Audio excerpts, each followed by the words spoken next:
ओम श्री परमात्मने नमः। अथ पंचदशोऽध्यायः।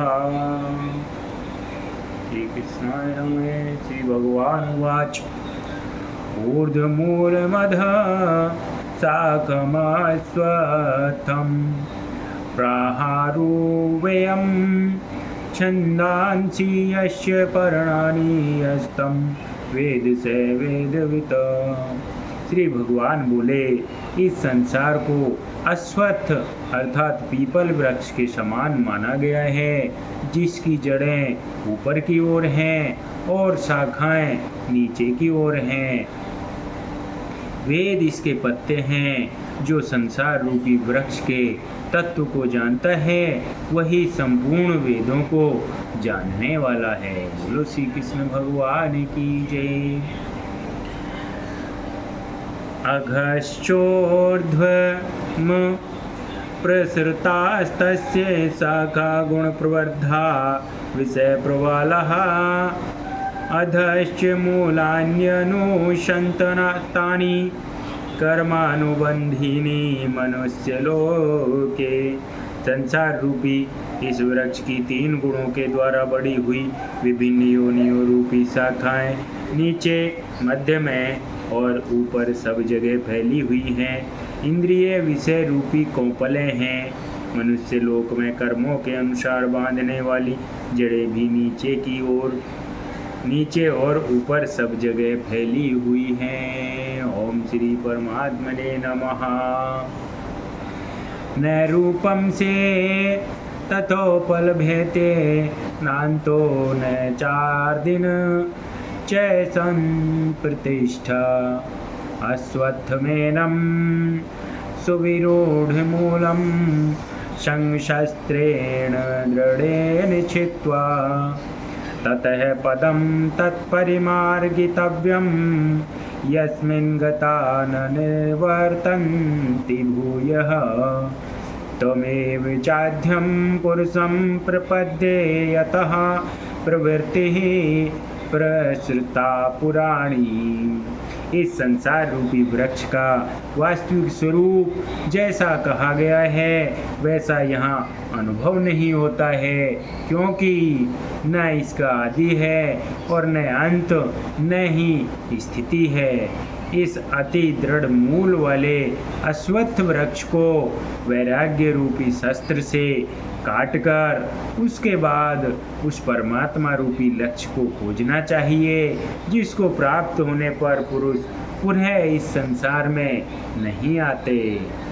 जिससे इस अनादि संसार रूपी वृक्ष की उत्पत्ति और विस्तार हुआ है। मैं उसी आदि पुरुष परमात्मा की शरण में हूँ। ऐसा जानकर मनुष्य को उस परमात्मा की शरण में आ जाना चाहिए। ओम श्री कृष्णाय नमः। ओम श्री परमात्मने नमः। निर्मानि मोहाजित संदोषा आध्यात्म नित्या विनिवृत्तकामः द्वन्द्वैर्विमुक्ता सुख दुख संज्ञैर्गच्छन्त्यमूढ़ा पदम अव्ययं तत्। जो मान और मोह से मुक्त हो गए हैं, जिन्होंने आसक्ति रूपी दोषों को जीत लिया है, जो नित्य परमात्मा में लगे हुए हैं, जो संपूर्ण कामनाओं से रहित हैं, जो सुख दुख के द्वंद्वों में से मुक्त हो गए हैं, ऐसे ज्ञानी पुरुष उस अविनाशी परम धाम को प्राप्त हो जाते हैं। ओम श्री कृष्णाय नमः। न तद्भाव से भासते सूर्यो न शशांको न पावकः यद्गत्वा न निवर्तन्ते तद्धाम परमं मम। उस परम धाम को न सूर्य, न चंद्र और न ही अग्नि प्रकाशित कर सकती है। इसको प्राप्त कर जीव संसार में लौटकर नहीं आते। वही मेरा परम धाम है। ममेवांशो जीवलोके जीवभूत सनातनः मनः षष्ठानि इंद्रियाणि प्रकृतिस्थानि कर्षति इस संसार में प्रत्येक शरीर में स्थित जीवात्मा मेरा ही सनातन अंश है, इसलिए वह प्रकृति में स्थित मन और पांचों इंद्रियों को आकर्षित करता है।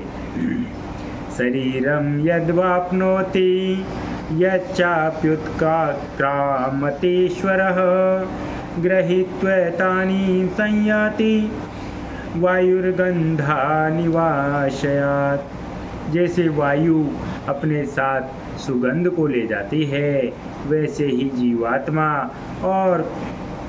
जीवात्मा शरीर को छोड़ने के बाद मन सहित इंद्रियों को ग्रहण करके अन्य शरीर में चली जाती है।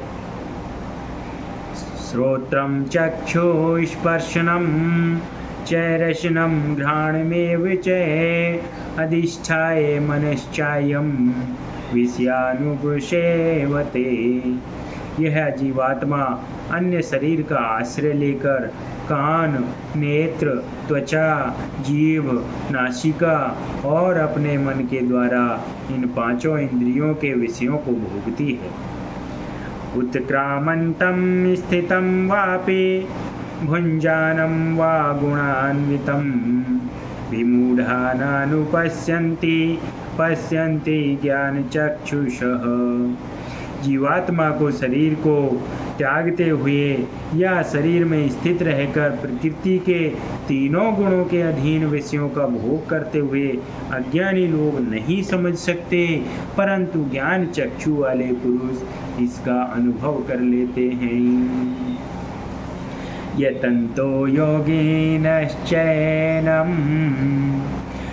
पश्यन्त्यात्मन्यवस्थितं यतन्तोऽप्यकृतात्मानो नैनं पश्यन्ते चेतसः। साधनारत योग के अभ्यास में प्रयत्नशील पुरुष अपने हृदय में स्थित आत्मा को देख सकते हैं, किंतु अशुद्ध चित्त वाले और अज्ञानी लोग यत्न करते हुए भी इसे नहीं देख सकते।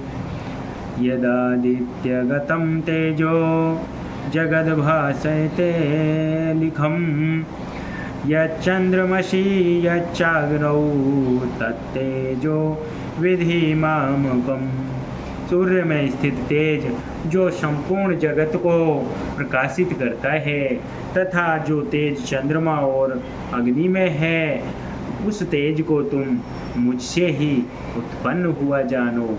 ओम श्री कृष्णाय परमात्मने नमः।